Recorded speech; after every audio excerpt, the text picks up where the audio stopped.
So, what I want to talk about is the trend of content creation, where it's going. The reason I want to bring this up is obviously I call it the second channel, but it's got like 6K subs, which isn't exactly bad. Me, Danny Hatcher, starting 2024 sort of thing, where I'm talking about ecological psychology, right? Now, I started the channel with one goal, talk about ecological psychology, and that's easy. Like I can just say loads of big words, loads of like affordance, constraint, attractors, get some academics and be like, hey, talk about your research, which is what I've done, which is exciting. I enjoy it. But Yeah. the more I think about it, the more I look at the content and I ask myself, what why am I making the content? Right? But I thought it was a good idea, and it is a good idea, and I like it, and I watch it back. So by that metric, I'm like, yeah, success. Yeah. But why else am I making the content? And we were just talking about Casey Neistat's vlog. Mm. Casey started it, he was 34, and he wanted to make a movie a day. But that was his saying. He wanted to make a movie a day, and he wanted to use his expertise to share his experience, share his life experience. Colin and Samir talk about the two different creators as is idea creators and personality creators. Mr. Beast Mm. being an idea creator, here's a big idea and I'm gonna execute this big idea. And Casey being Yeah. a relationship creator. And I look at ecological psychology and I think that there's no big idea there. There's no groundbreaking thumbnail or title that you could put in there apart from just being a bit controversial, saying, hey, there's no memory. Yeah. But as soon as you do that, you're picking an argument before you even get into the content. Mm. You see what I'm saying? Yeah, it's a difficult. I always had a back and forth with content. Like it was one of those things that I was just like, yeah, I make some content. And then I go to make the content. And I'm like, yeah, I made the content. What's the point of the content? Make good content. Okay, cool, fine. Like, we'll make effective content. Mm. Like to make content that is effective in what? And I always seem to get stuck in the end of like, oh, if you're gonna do that, then you need to do this, and then it's all of these pieces, and it's just all of the Mm. bits that go around it, which came from very much not knowing what I was trying to say. Well, it wasn't even that. It was more of a not being able to package up what I was trying to say. It it's taken so long to get where I am now. And even now, I'm getting closer now. I'm getting to a point where it's like, yeah, no, I can start talking about that now. Like, I can just start playing in that space more now because the website's now pretty much done. There's still some copy changes that I could always make, but I'm always going to be tweaking copy because it's a conversation. So as I figure more things out, as I discover and things emerge from conversations with people, I'm like, oh, interesting, cool. Oh, interesting, cool. And And so it's that right there my is why, website isn't static. It yeah, is a dynamic thing. well, yeah, it's an expression of yourself, and Mm. that right there is why I'm intrigued to get your thoughts about what I'm seeing with a lot of um YouTube coaches. I wouldn't class them as coaches. They're more instructors, YouTube instructors. The advisors of the YouTube channels, like how to grow your YouTube channel, sort of thing. Um, I've It's all seen. about doing it as quickly as possible so that it looks as good as possible on their sales pages. See, that's It's the all thing. about giving them the quick that because I've taken some courses in my time. I've taken some programs, I've taken some things that and they're all kind of saying basically the same thing, which you can find online because of course. And it is very much what is the fastest way, simplest way to get money with YouTube. The focus is on the money side of like earning a living with YouTube, earning an income with YouTube.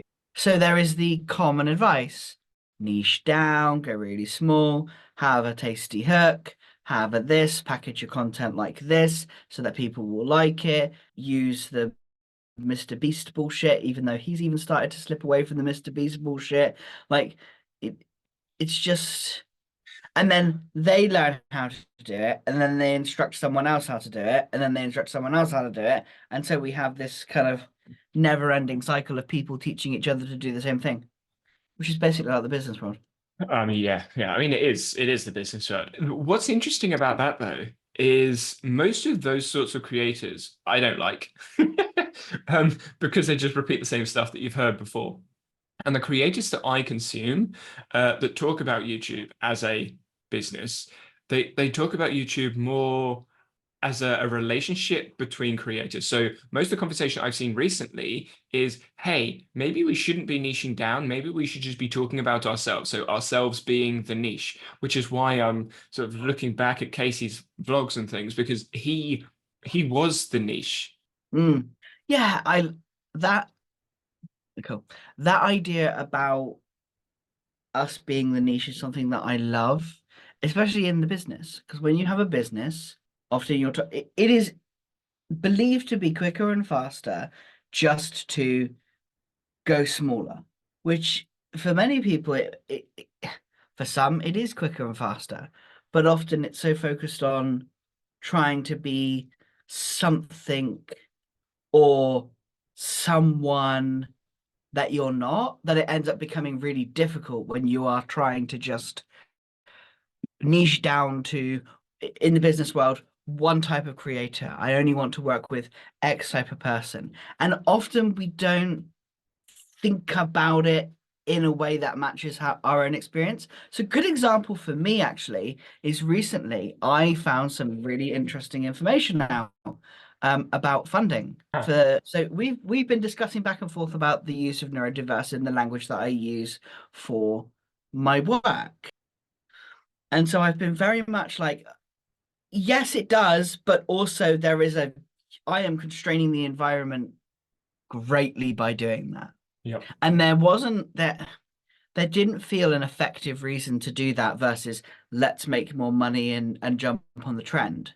Yeah. And I was speaking to someone the other day, and they were like, "Are you aware of the right to work?" So this is a UK government funding for people who have difficulties such as ADHD, ASD. ASD, lifelong conditions that stop them from getting into work, because obviously that's the thing that everyone cares about. And they had a client who actually asked them whether they could use the funding to work with them. And so the question was passed to me. Can I use the funding to work with me? And I'm like, oh, interesting.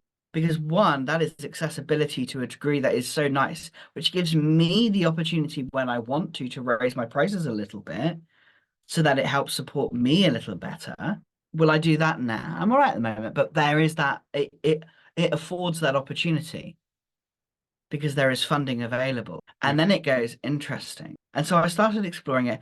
There isn't a need for a, a, a diagnosis. Some say there needs to be a diagnosis, some say they don't. It's a bit weird. But they need to be able to evidence that they need support, which is quite easy as we spend most of our time talking about how difficult things are for ourselves. So we can do that. And it made me go, huh, I could put a page on my website that discusses that. And it moved away from a let's rebrand my site so that my niche is neurodiverse individuals, which in itself the label is stupid. It would need to be more effective. It would need to be ADHD, ASD, depression, anxiety, all of those things that I have expertise in supporting with because I did it for myself, my family, friends all around me. That's where my area of expertise is. And instead, it's like, so you struggle with these, so you struggle with that. Here is some funding. Go and access the funding. I will sign your paperwork. I mean, Hmm. if you want, I'll even help you do the paperwork because I'm good at that too. That's one of those things. I think some people when they think about marketing or branding or rebranding, because essentially that's what like I was sort of discussing about is sort of like the how do you brand the content? Is it an idea? Is it yourself? Is it a story? Or is it multiple stories? Is it your journey? If it is, then it's going to shift and change. Like how you brand yourself is the question that I see a lot of people ask themselves in business. And I kind of want to like turn it on its head a little bit instead of saying, how do I brand myself? How do I share myself? people say, oh, you need to be true to yourself. What does being true to yourself mean? And I think this is where exclusion comes in, which I know people don't like talking about it, but to be inclusive, you need to be exclusive. And I feel Mm, like people don't fully embrace that idea. I've spoken with a lot of mm, coaches recently, and they're like, "Oh yeah, we're inclusive, we're inclusive." But when I look around, I'm hard of hearing, or I'm half deaf, whichever way you want to use it. And when I'm in a room and you've got people shouting, and communications going across a room, and people heads are moving around, I can't lip read. And the echoey sound of people shouting doesn't help me mm, understand anything. So when they say they're inclusive, they're not acting like it. And I think it would be more beneficial for them to say, we're not inclusive, actually. We don't allow for these people because it harms those people. If you have a loud person and a deaf person in the same room, or sorry, hard of hearing, because if they're profoundly deaf, it wouldn't make a difference. But if you've got someone like me in a room with someone that's shouting, I don't want that. So I would yeah, prefer there being some exclusion there. And I feel like it's the same online when you're talking. You want some exclusion there, but how you manage that exclusion is, I think, more effective than managing inclusion. Because you can say, oh yeah, everyone's welcome.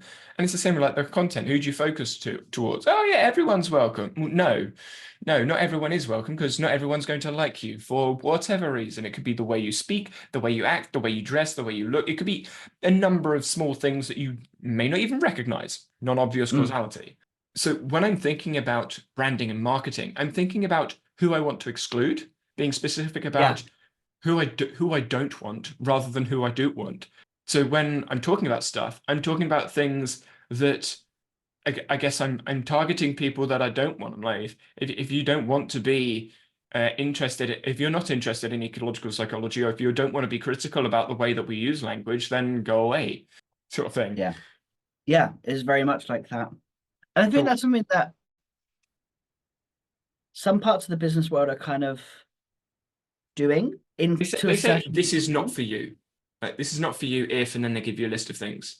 You're like, Yeah, I mean, the annoying thing with that one, and the reason why I don't really do it, is often that this is not for you if you don't have enough money. Gaslight, gaslight, gaslight, gaslight, gaslight, gaslight. yeah, exactly. And it's quite interesting because these days when I go through a sales page, I'm like, okay, who's it not for? At the moment you tell me that it's someone who isn't ready to commit and blah blah blah blah blah, then of course I'm not going to be ready because I don't want to commit to your way of thinking Yep, because it won't work. I exactly. can't commit to your way of thinking because I'm not you.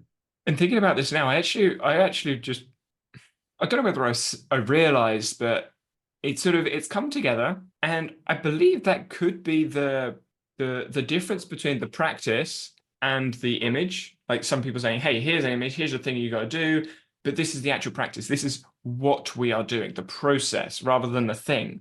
And I feel like the only way you can really share process is by sharing the process. Now, I saw a video the other day about free webinars, and they were saying, "Oh, you want to know the secret behind free webinars? Well, they don't tell you all the secrets because they're going to sell it to you in the course." And you're like, "Well, yeah, everyone knows that. If you don't know that, then you're not online enough.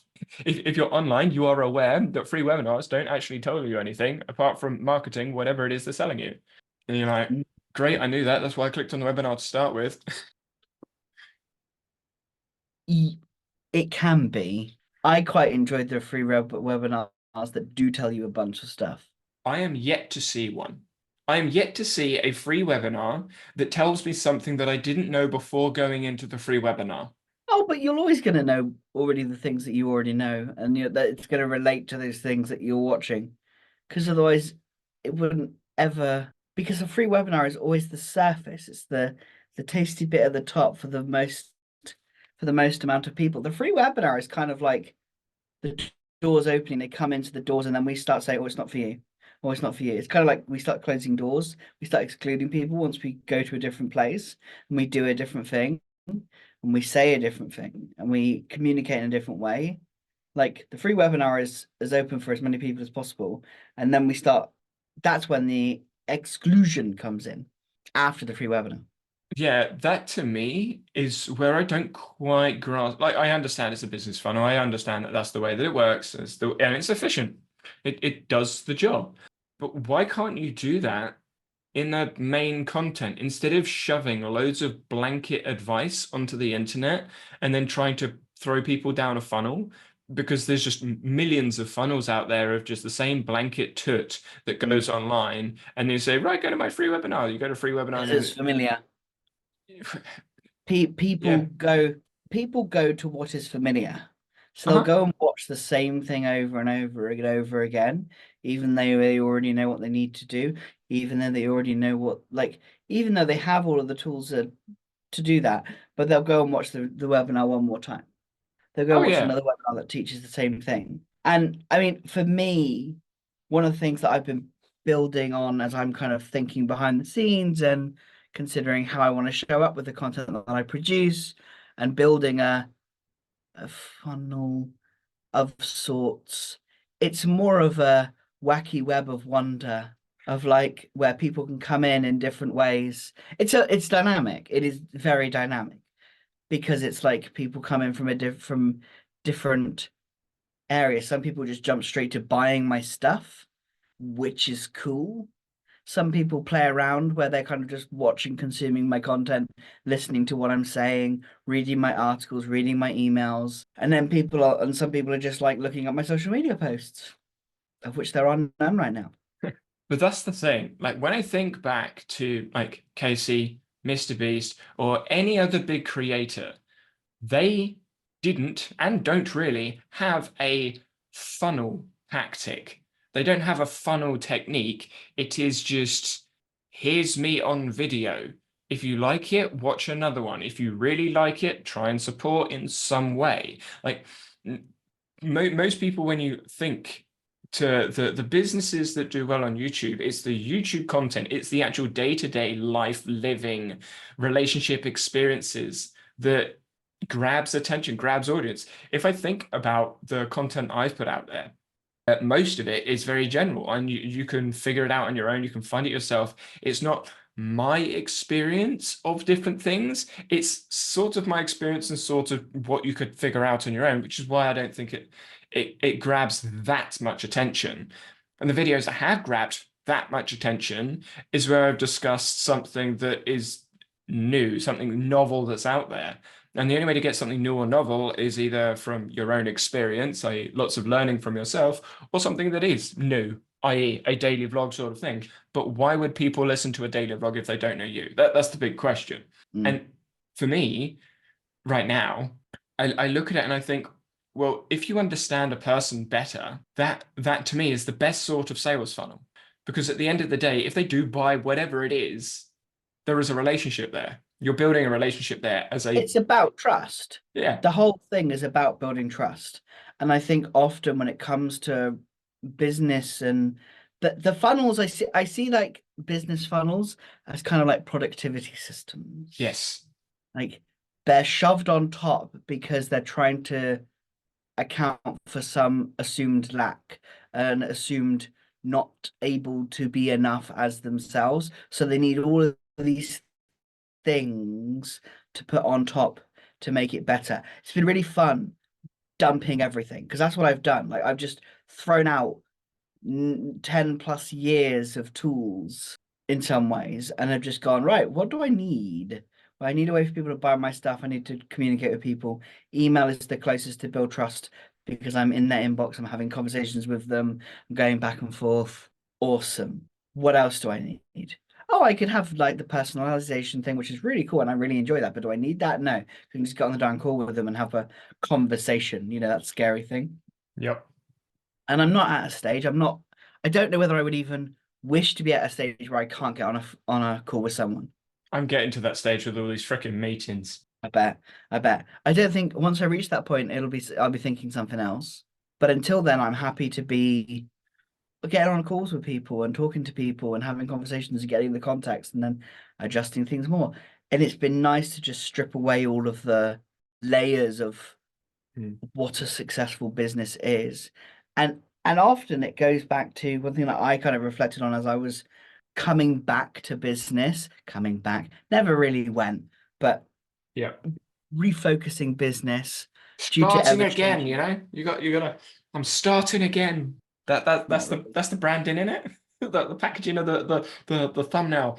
Oh my God, completely brand I new, I never I seen watched before. something on Twitter the other day about this multi-millionaire who had like a six-figure, seven-figure business, eight-figure business, and they're like, I'm gonna drain my bank accounts, stop doing the business, and I'm gonna start from scratch. 6 months later, he quit Yep, doesn't surprise me. because he could. Yep. And there's a lot of That's the thing. talk, right? They take risks because they know they can. Like Mm, they do have money in the background, so if it doesn't work out, they can be like, oh yeah, I'll doesn't just go matter. do that thing. Yeah, because it doesn't matter to them because they do Yeah, have money still. yeah, It it's isn't not the the same same when you situation. yeah, it's not the same situation. You don't have the same opportunities and those opportunities are so different because you can afford to quit, even if you're depressed, even if you're unhappy.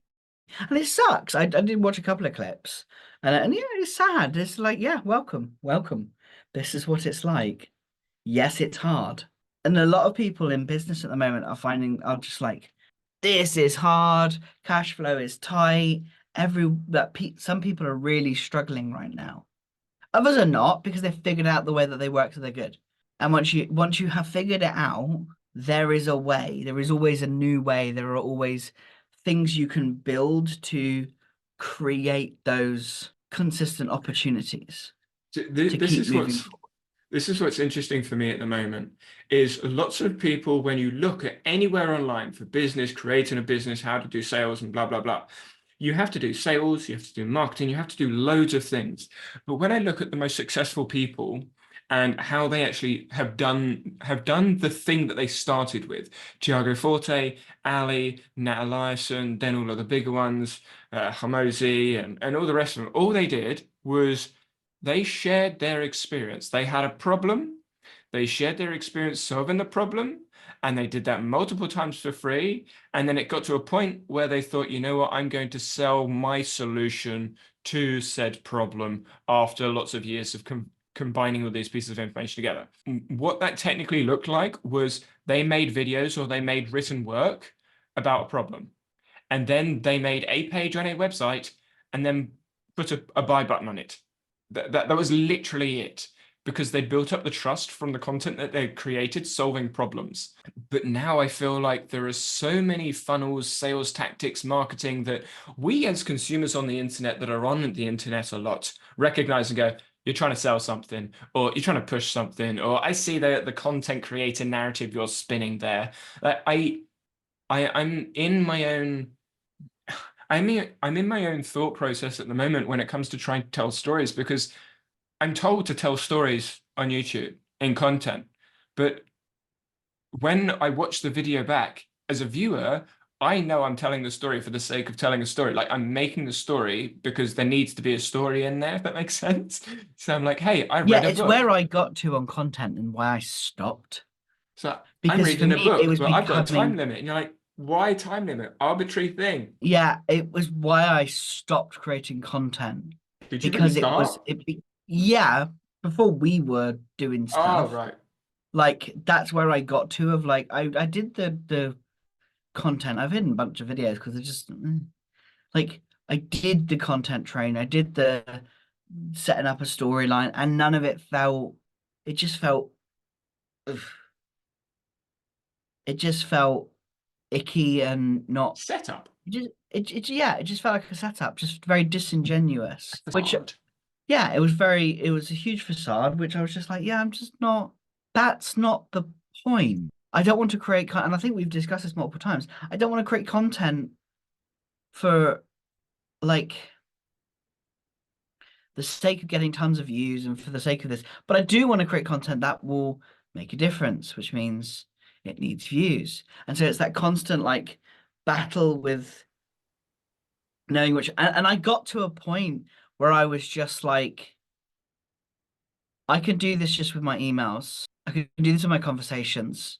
I can do this with, well, I can do this while being paid. I can make change and be paid at the same time. I can invest my time in an individual one-on-one supporting them, and then they're going to continue that change. And then that change will just like I don't know how it'll go and what direction it'll go in, but every single person I've spoken to outside of this little bubble that we have has started shifting their language.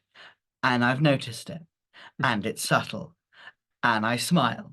I mean, we briefly discussed you doing an ecological vlog, which I haven't seen on my feed for a while, John. So I don't. No, I no, there's assume that's been obviously a life. yeah, there's been a bunch of life things, health But I'm problems. I'm curious to get your thoughts when you were doing those because they were like when I watched them, there was a problem that happened, Yeah. and then you told the story of the problem. Like there was a situation problem, like you set up, there was conflict, and then there was some sort of resolution. Whether that was an Mm, answer or whether that was progress, obviously different things. But you've got the three acts there because it was a story. You telling a story of what's going on. And mm, to me, thinking about it, that is what your business is.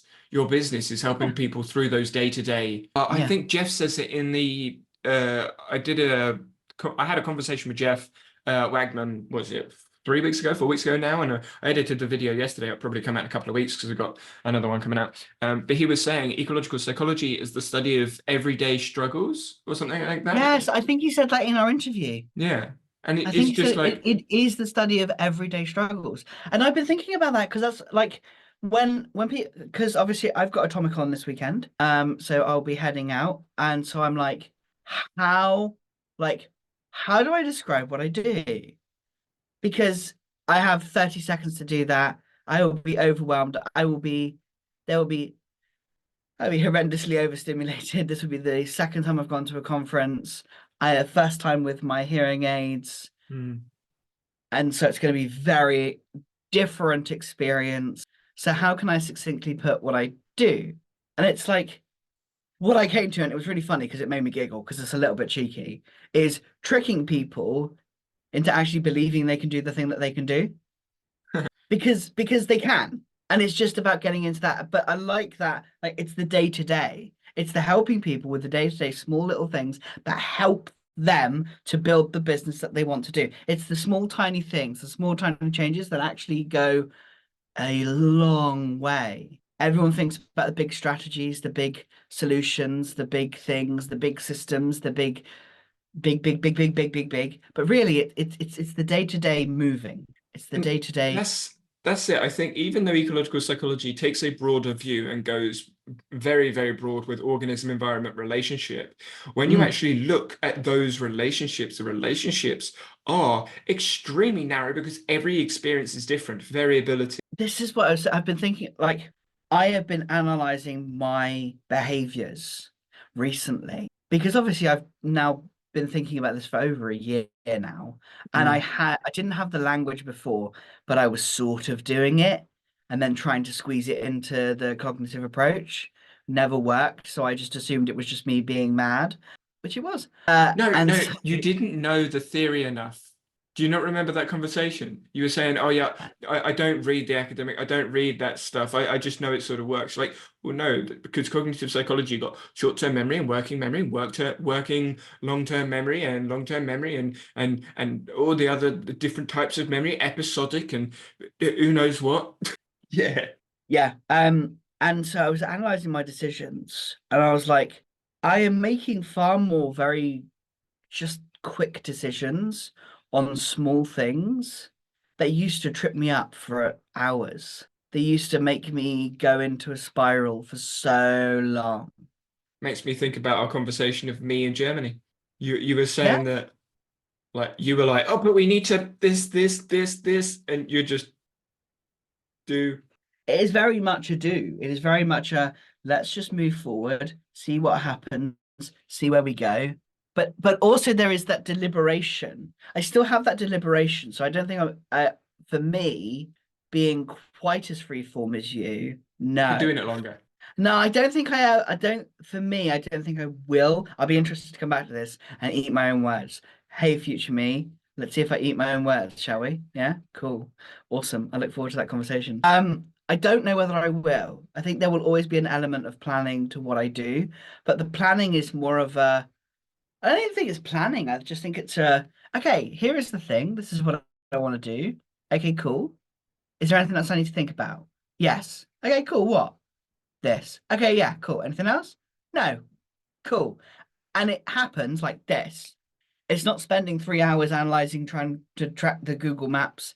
It's let's look it up, let's see what's there, go. Where I was always looking for the most effective, efficient, correct, right route. That's what I was doing. And making sure we get there on like I will always be a little bit more organizing because it just helps me. It's calming. But that there again, I think taking an ecological approach when explaining those things is you have a different level of expertise because of the experiences you've had and the practice that you've had. I mean, when you think about my approach, I started when I was what, 18, 19. That's when I went to university. That's when I started experiencing these sorts of ideas, this way of thinking, using constraints, etc., etc. So when we went to Berlin, I'd been doing the or taking an ecological approach for 7, 8 years. You've been doing it for one. Like that, I like it. bear that in mind as it were. Like That's true. that's 6 years more experience, practice, working through just constraints, affordances, living it free, as it were. And I Yeah, feel that's some true. some people do it to start with. Some people when I mean, take Casey Neistat as a perfect example. He has like no plan. When you actually look at his days, he's all over the place. He's late to things a lot of the time. He just decides on the spot, like we're going to go here now. And some people are like that because of the environments they've been brought up in and situations that they've developed and the skills they developed through time. But a lot of people, especially in I don't want to say well off, but better off situations. Like if you go to formal school and you have a somewhat stable house, from my experience, there seems to be more rules. Like the parents know what you should do, what you shouldn't do. And I feel like there's the better parenting, I guess, had more control and the control potentially condition the individual to not relinquish control. Does that make sense? Like most of the people that I went to school to, for example, school with, for example, most of them see rules, see barriers, see lines, see things you shouldn't do because of society's rules, schools' rules. Like you got to like the way you put your knives and forks. You shouldn't burp without holding your hand over your mouth. Those sort of like societal expectations. When you've got a well-formed family, a stable to some extent family, those sort of social expectations are taught. Whereas when it is a bit more chaotic, a bit more rough around the edges of the family, those people aren't necessarily as well behaved. Like most of my experiences with the kids that are told off, they got excluded, their families weren't as rule governed. It wasn't, you need to be here on time. It's, oh, we'll get there. You need to follow Mm. these rules. You need to do this. You need to pay this. You should have these expectations. They were far more free form in the way that they interacted with other people. And I'm not saying there's a better or worse. I'm just saying Mm. that those people that are very like my You mum. did actually. Did I say it was better or worse? Better parenting. Well, good, good, yeah, Good good with parenting. like the thing, yeah.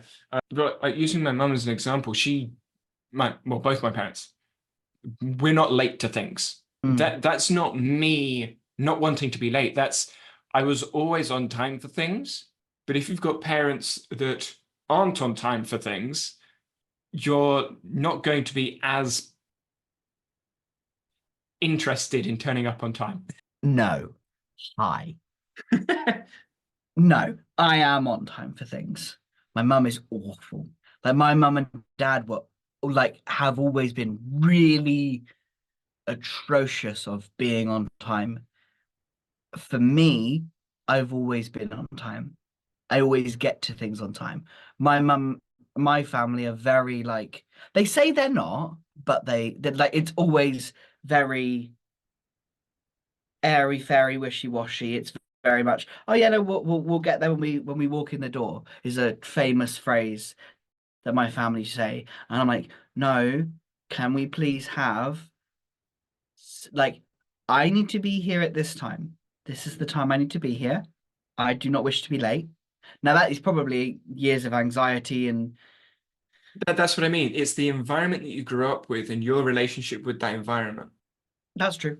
Like the I think lack. that context was slightly missed in what you were It's because, saying. yeah, because of the example I gave. Yeah. Yeah, But yeah, but that's I the other agree. side. Yeah, because that was me. It was me. It was like I am now kind of trying to tip the scale this way a little bit, but to come back on being a little bit less on time. Well, no, on time is early, Yes. 10 minutes early. But then I try to be on time for being early, which means I'm an hour early, which is what we were talking about before. Yeah. That's what you used to do. And so I'm working on that, just relaxing on that one a little bit. I still do that though, and that's the thing. The focus on like turning up to places on time, depending on your relationship with your parents, your relationship with like being on time yourself, like the organism is in yourself, environment is in everyone else in the relationship. I think that will change how you develop being on time or not. And from my experience, speaking with most people that do turn up late, they turn up late because they don't see a reason to turn up on time. Like if there's no point in turning up on time, then they're not going to turn up on time. And normally that mirrors the parents. Like if the parents don't think that they need to help set up or get there early so that they can get parked or anything like that, if they're not worried about that, then the kids don't tend to be worried about that. This is from my experience coaching sport. The kids team Yeah. seem to mirror the parents' attitudes towards turning up, unless the kids see something in the activity and like, I want to get there early because I want to do the warm-up activity. I want to do the game before. I want to speak with people before. But the parents don't, they're not interested in that. So it's the kids got something that they want to do, a reason they want to be there early, and that's them developing the relationship because of the time situation, as it were.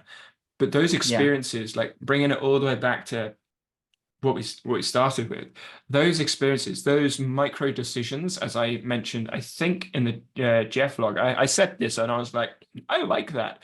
I think the micro decisions that we make every day, those are the sorts of decisions that I would want to share Mm. because no one's going to make the same decision, but they can understand why I've made those decisions, or they can at least explore why I've made those decisions. Whereas in most of the content that I see at the moment, it's idea based, and you don't really see much decision making going on unless you're watching a vlog or a video essay. Yeah, I think that's something that as I'm bringing my content back slowly but surely, micro decisions, I always have a tendency to put those, this is why, because they're the interesting things. Hmm. But that's the thing. I've cut a lot of those out because it adds so much time to a video. So what I'm thinking Mm, is like, okay, instead of doing a half-hour video essay going into all of the this is why, this is why, this is why, this is why, this could be another thing you think about, just doing like shorter videos. this This is is something that I've been I've been exploring with somebody who's helping me with my content and seeing, because often when I was doing my content, it got so very long because I was adding the context in. And so the idea is just shortening it down a tiny bit and then taking people elsewhere, and they can choose the direction that they go, this is dynamic. this is why I think this is why I've liked going back and watch Casey's stuff because it is literally there is one thing in the video for the day, but that thing is huge. And he talks about it for 5 to 8 minutes. And it's the smallest thing in the world, picking up a camera, going to the beach. Like they're just daily activities. They are the micro decisions that that we're doing during the day, but he's telling you the story of that micro decision, that everyday decision. And as you Mm. start watching more and more, you can see everything else start to fill out. Could he do a big vlog at the end that's only 15 minutes, but encompass all 7 of those days? Yes. But I think you lose some of the context, you lose some of the nuance and experience, and it feels more of a production of a story rather than someone just sharing their micro decisions.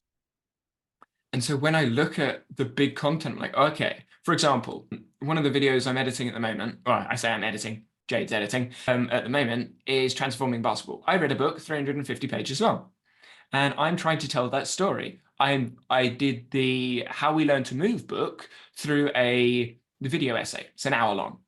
Transforming Basketball, I'm trying a different format, and I think it's going to be about 25 minutes. So the book is actually longer when it comes to pages and words, but the video is far shorter. Mm. And I'm trying a different storyline. But what I want to try with the next book, Myths of Sports Coaching, is instead of doing it in one video, do it as an experience. So potentially like a week vlog, like a day one, I'm reading this chapter, I don't understand this bit, let's figure it out sort of thing. Day two, reading the next chapter, maybe the beginning of the next chapter, figuring out that. And sharing the thinking as you're reading the book, going through experiences and trying to apply those things. It's a different format Mm. of just, hey, here's a book review. How will it work? That'd be Don't know, but interesting. yeah. Again, it's one of those things you just gotta do it to see if people are interested in it. Because I know the I wonder if a summary, chapter might even be too big. a chapter being too big. Well, I don't know how big the chapter is in the book. You would have seen them. Like when creating a video on one chapter, there could be one idea in that. Like if we're Casey Neistatting it as such, one chapter in one book might be a bit big because there's probably a good selection of That's why I've picked stuff that to book to chunk start with. through. Is it? Are those tiny chapters? So this book, Myth of Sports Coaching, it's about various myths. So it is kind of like broken up. So chapter one is about deliberate practice. Chapter two, factor over fiction. Chapter three, yeah. So there's 20 chapters and there's 250 pages. That was to the end. So it might be closer to like 210 pages because so you've got references and stuff at the back. Oh no, it's about 250. It's about 250 pages with 20 chapters.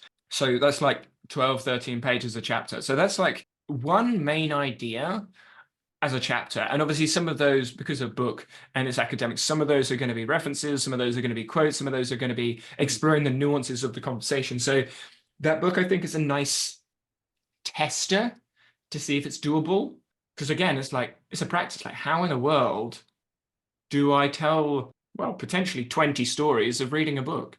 Yeah, because I was just thinking, as I was there, like, how would I do that with an introduction to because people have been really interested. I've started talking about what people always ask the business, what book has changed your business forever? I went, Introduction to Ecological Psychology. And they're like, wait, what?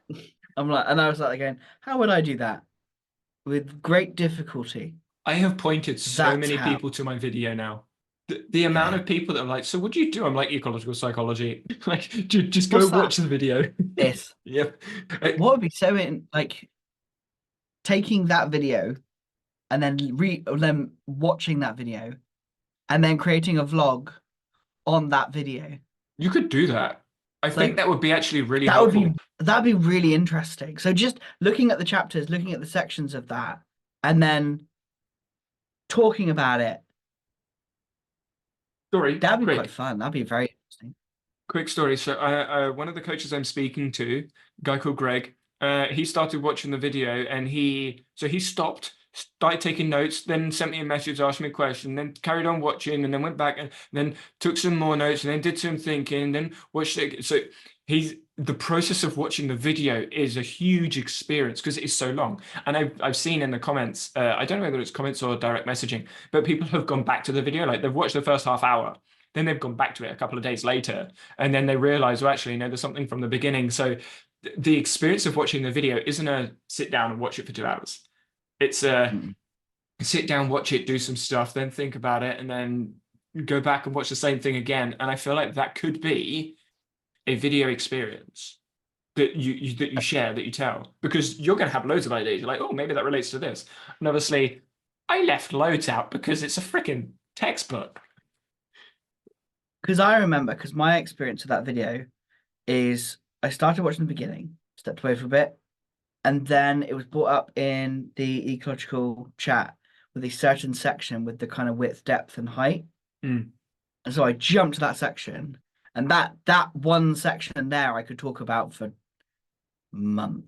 Well, that's field of affordances, and I speak with The about field of a thought, like that right there, has changed so much of the relationship. From like that was like the light switching on the field of affordances. Just like it was so whenever we had explored ADHD, autism, those things, it was hard to represent that from an ecological approach. At least I found it difficult to represent it from an ecological approach. visualize Then what that means, yeah, an embodied feeling of those yeah, experiences. and then I read that, and then the accompanying paper, which talked about brain activation, stabbing in the head, electrifying for OCD, where that paper, yeah, I know what you're talking about, but like people listening, they're just like brain stimulation, whatever, brain electric. I stabbing, can't remember. Can't think of the. electrifying brain stabbing. Yeah. Yeah, shock the brain to make it do things, and it was related to OCD, and I was like, oh, oh, and they touched on stuffs. They touched on stuff in that paper. I'm like, yes, I agree with the reviewers. You need to explore this more because this is incredible. Because I'm like, yes, please, because this provides an entirely alternate approach, but also not an alternate approach Yep. to the whole experience of ASD, autism, OCD, depression, anxiety, continue listening. It is a very different experience when we explore it from field of affordances. That's what ecological psychology is, though. It's a study of a field, not particles. It's not components. It's not a thing. It's a field Mm. which has multi nonlinear, non-obvious causes. And when we embrace that scale of measurement and we look at the world through a a lens. And Jeff says that that's the way that he looks at the world. It was a fundamental shift in the way that he understood the world and explaining things through affordances, through the field of affordances, and other concepts like organism environment relationship. As soon as you do that, the way that you explain things, yes, changes, but those micro decisions rapidly shift, and that's what you've discussed earlier. Like you're acting faster. That that that to me is high performance because you're behaving faster, you're behaving quicker, you're making decisions, you're doing stuff, you're being more productive. And running a business is high performance. Yeah, Just is. That is a cold, hard fact. Running a successful business is about high performance. successful defined by one that can be sustained. That's the way I would define a successful business. Yeah. And that's it. But often it's assumed because of being neurodiverse, because our brains are broken, because we have executive dysfunctioning, we can't be high performance. We can't perform at a high level. So I've got a question for So you now. A lot of my yeah. coaching qualifications that I'm needing to do to update and do all the rest of it for coaching, they have neurodiverse as a need that needs to be catered to. You need to cater towards neurodiverse individuals. You need to do special training for neurodiverse individuals. You need certain qualifications to work with Shut neurodiverse up, sit down individuals. and listen to them. That's what you need to do. That's literally it. That's what I thought. That's literally it. The training is shut up, sit down and listen to and that I think fundamentally is what the community is trying to do. Whether they are doing it in an effective way is a whole nother matter, Agreed. which they're not in many cases because it's the internet and nuance is thrown out the window. But when you talk one-on-one with a neurodiverse individual or a small group of us, it's just, can you stop telling us how we're meant to feel and listen? Because we're telling you what we need. And that I think is But that if applies we to everybody. zoom out from that fractal and go beyond just the label, isn't that what all of us need? Our Agreed. needs to be met, Churchill nodding which is the impression. fucking damn point. And I think that is where the labels have, if we look at it, changing the fractal scale in the measurement, I think that's where they help because it's people coming together and gaining the confidence to go, these are the supports that I need. This is what I need. and then it's making whatever it's changing that because people start asking questions about what they need. I had spoke to someone the other day and they literally went, "You made me think about what I actually needed." And I'm like, I know that's what I do and how to make my business do that. I'm like, yep, because That's that's what you psychology, need. That's what, bitch. yeah, it's what it's, instead of talking about how we need to fix our brains, which we can't, because even if we assume there is an executive functioning, we can't fix the executive functioning because there's no such thing as the executive functioning. We can't fix something that is like spiritual. No, It, there's it, no, it- you just can't do anything about it. You can't do nothing about it. Let's not pray to the executive functioning gods. Let's just look at what we actually need and go and get it. so I got asked an interesting question when discussing about non-obvious causality. I got asked, well, do you believe in free will?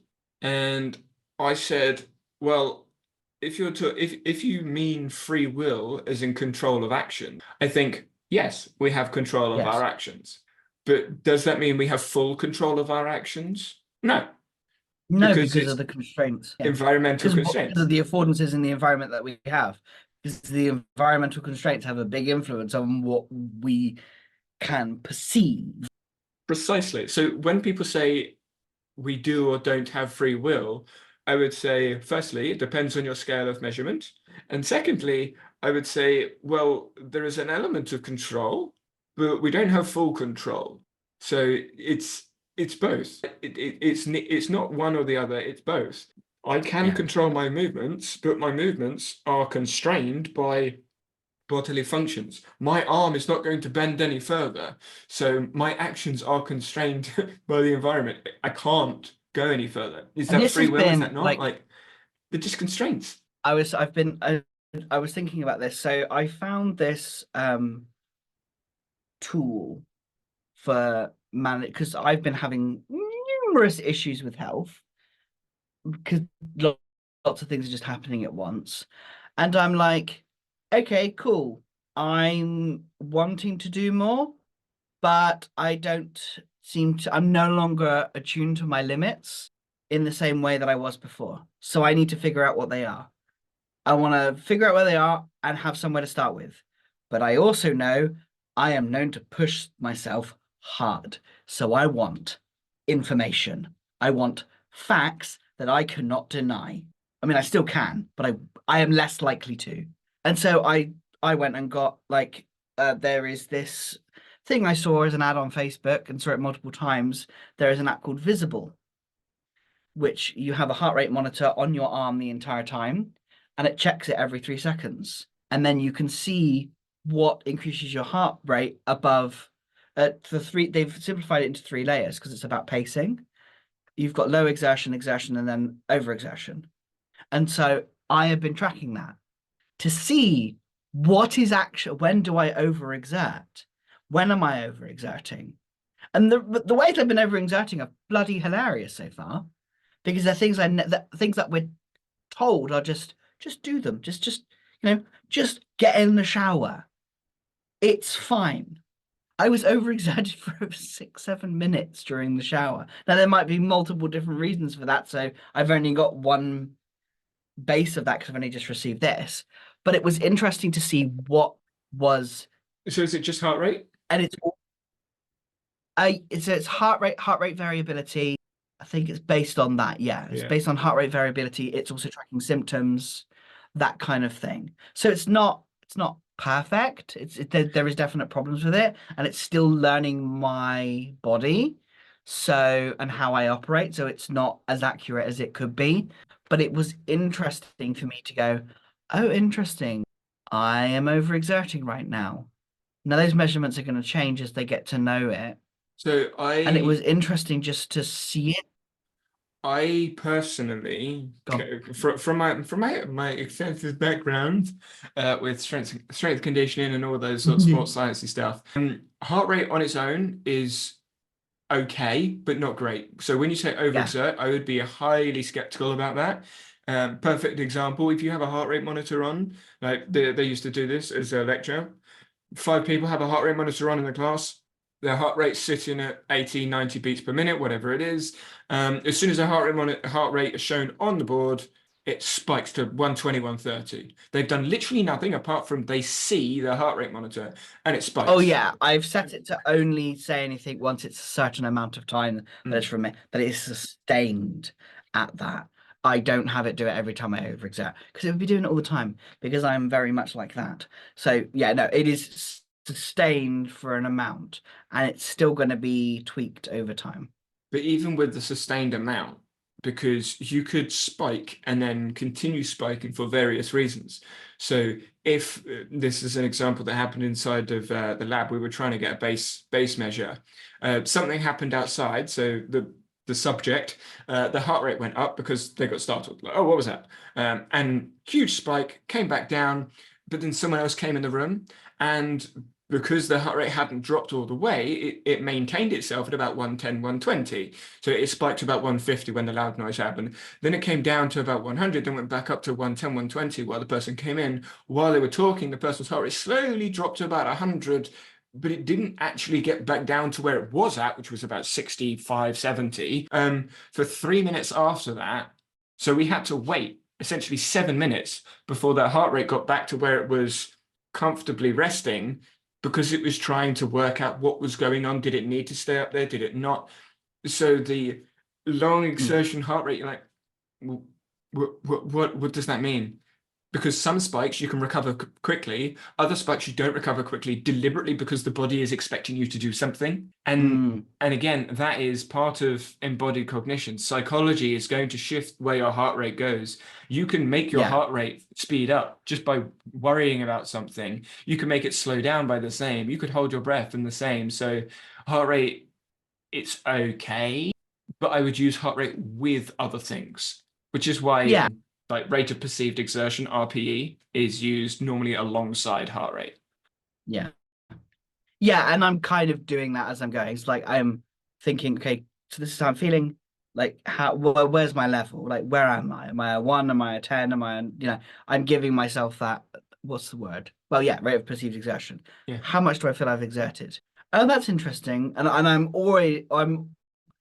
don't take this as a fact. I look at it and go, oh, that's interesting. I'm fine. Piece of data. Yeah. Yeah, very much a piece of data, a piece of data that's kind of come in.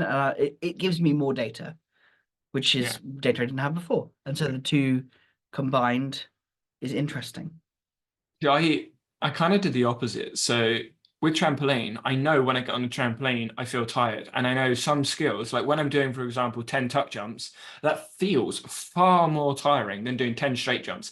Even if I'm putting the same amount of effort in like jumping upwards, doing a shape jump adds effort.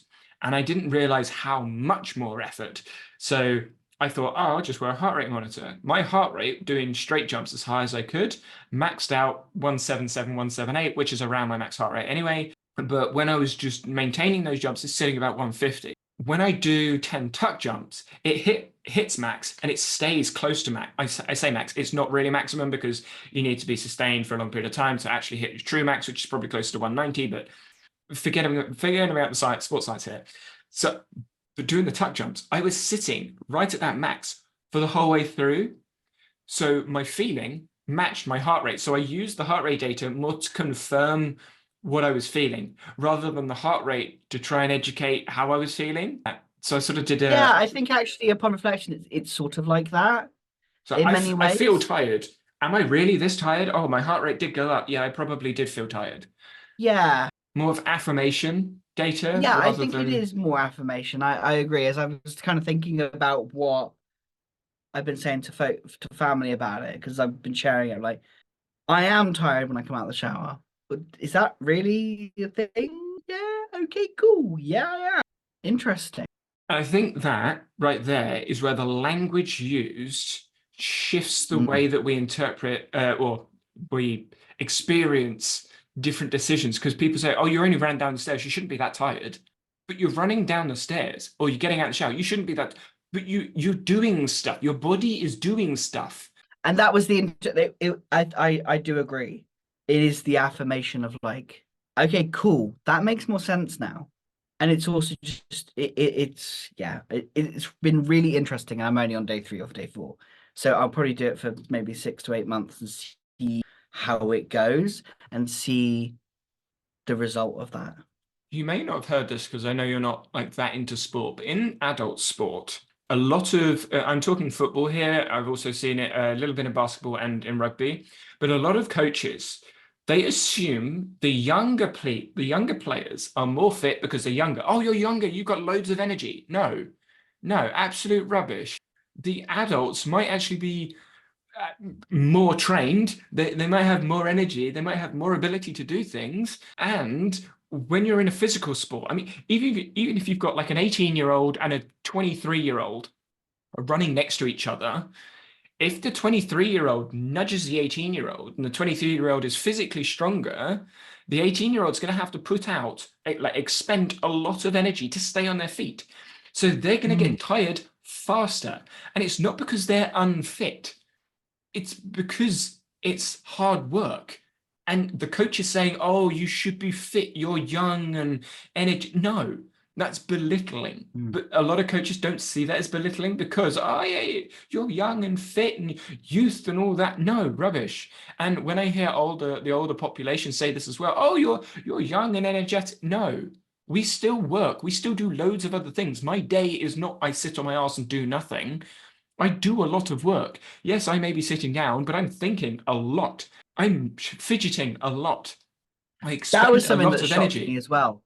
Like as I was sitting working and building the website, it was like I was like, That's why we interesting. get That hungry. was Like, there was a lot more that was going on just sitting there doing my website.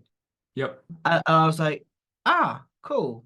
Yeah, I suppose I'm a little bit tired. It's nowhere near as much as when I do the physical activity, but I'm still like mental Different kind of tired. thing.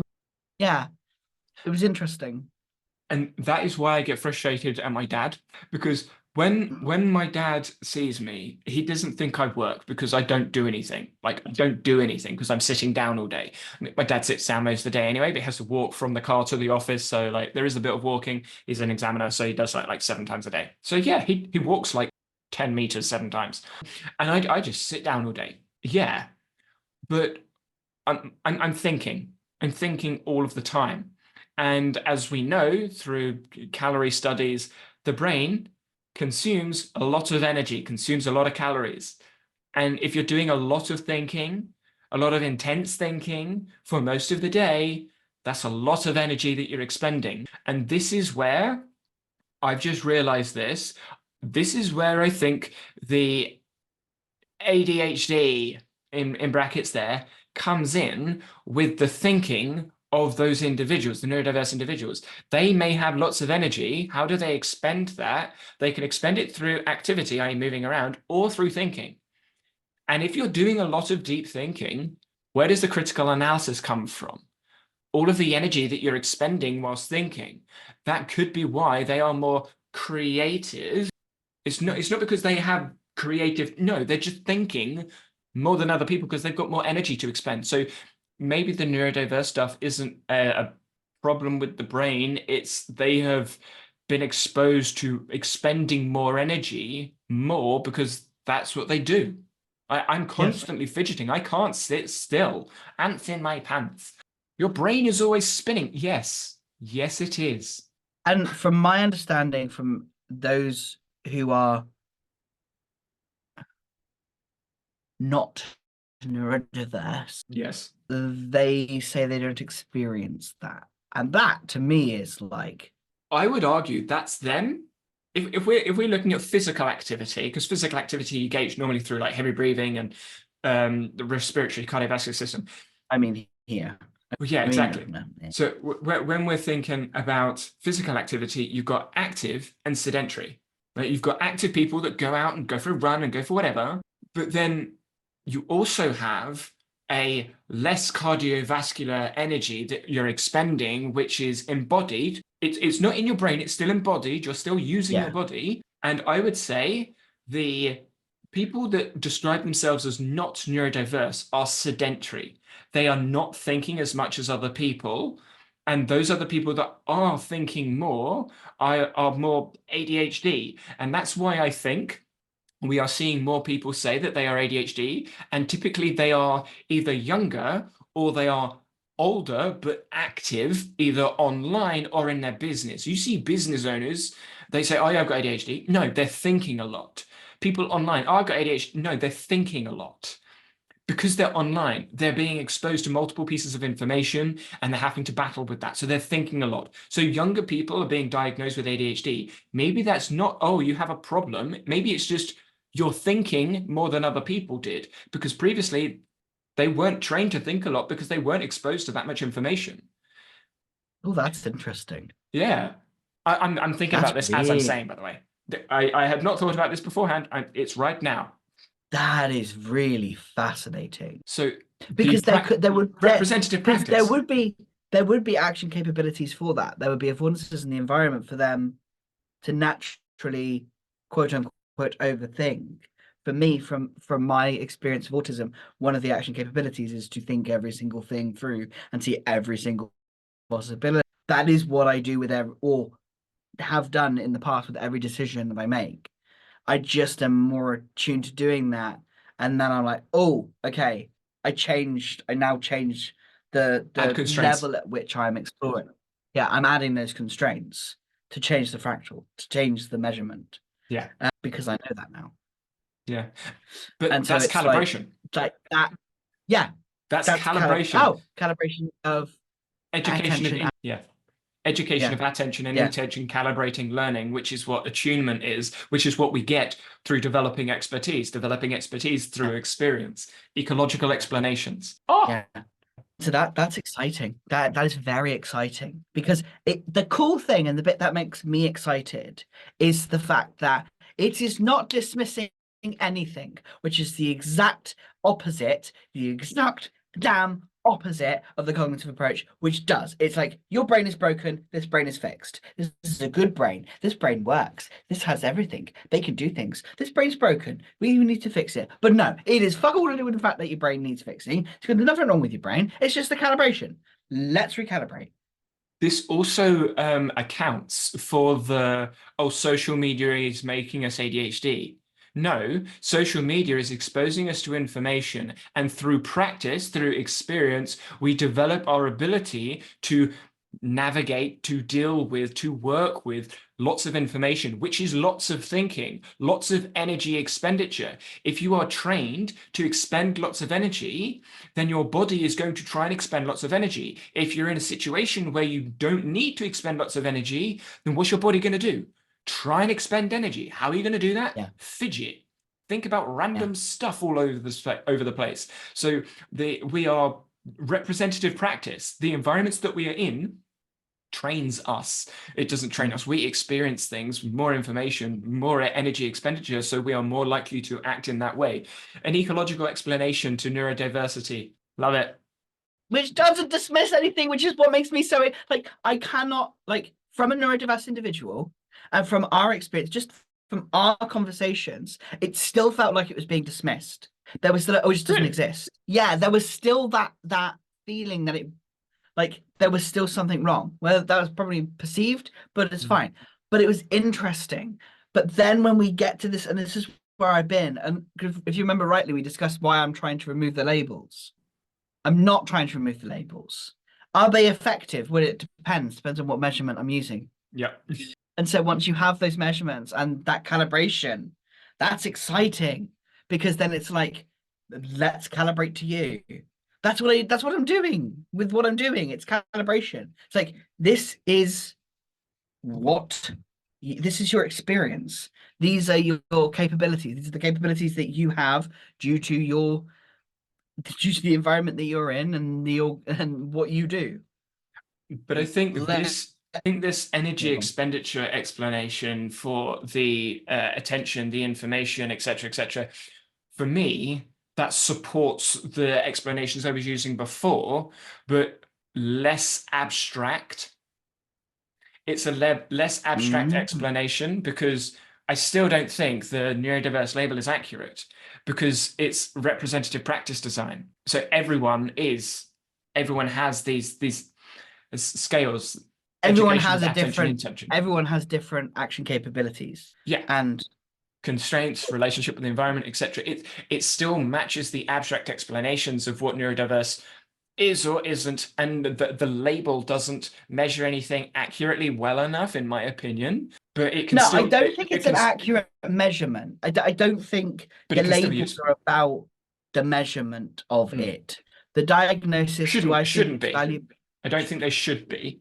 No, I don't think they should be. Like, I think the diagnosis, I don't think they are. It's very useful Hmm. outside of a personal, like, it's an affordance. Well, everything's an affordance. It's an affordance. Like when the conversations I've had with people, I've never really cared about my diagnosis. I have one, I don't care. Would Hmm. I be any different if I didn't have the diagnosis? Probably not. I would still be me. Yeah. But it is that having that label for many and that diagnosis is about it's adding that calibration for them. I That's my understanding from talking to people, from talking to my other half who's going for a diagnosis of ADHD, from the experience of my children as they're growing up with the label, because they were diagnosed really young. It is that calibration. It adds another dial to help them. It adds that affordance. It adds that understanding. I feel like it's used as something for them to attune to, but Mhm. the reason I don't like it is it's not specifying information. No, because the specifying information is the thing. It, But it we're is talking there. about. Yeah, Yeah, that it's stuff like that a we're grouped talking bit. about. It's a schema or a chunk. Yeah, but that's bit to be able to look. They're at this level, and just the assumption is that there's something wrong with them, and Mm, then we're switching the measurement, and yeah. then once they switch that measurement, they're now seeing more of their own actions and having more understanding of what, that's because of this. And then it's like, okay, let's go down again. So what you could Let's say, calibrate again. so what you could say is you're I guess you're putting a magnifying glass on neurodiverse Yeah, because you're zooming in. Okay, neurodiverse, what does that mean? Like the yeah. behaviors. What are the behaviors? Let's zoom in and keep going down these fractals and scales of What measurement. are those behaviors? What are your action capabilities? What are those things you do? You just do that you feel you have no control over. And Because you do. You And those do. are the experiences we share, or we should share online, going all the way back to the starting over, talking again, as it were. Those, I think, are the experiences that people want to hear and see about. Yeah, I think that was a nice little roundup there. Lovely. Anything else you want to add? Bye, everyone.